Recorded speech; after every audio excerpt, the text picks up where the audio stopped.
Hello friends, welcome to our channel. Let's do it.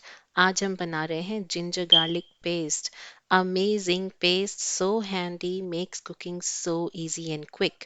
And I have kids, so you can understand they don't like a bite of garlic or ginger. So all we need is equal quantity of ginger and garlic, vinegar 1/8 cup, oil 1/8 cup, and lots of salt. Salt, oil, and vinegar act as a preservative, so you can store it for over a month in fridge.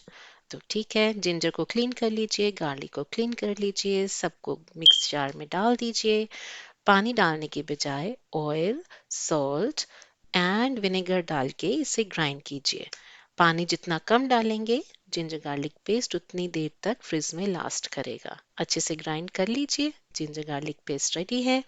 इसको किसी भी vegetable में, rice में, gravy में डालकर cooking process को quick और easy कीजिए। That's it for today. Thank you for watching. Please don't forget to subscribe, like and share, and watch some of our other videos.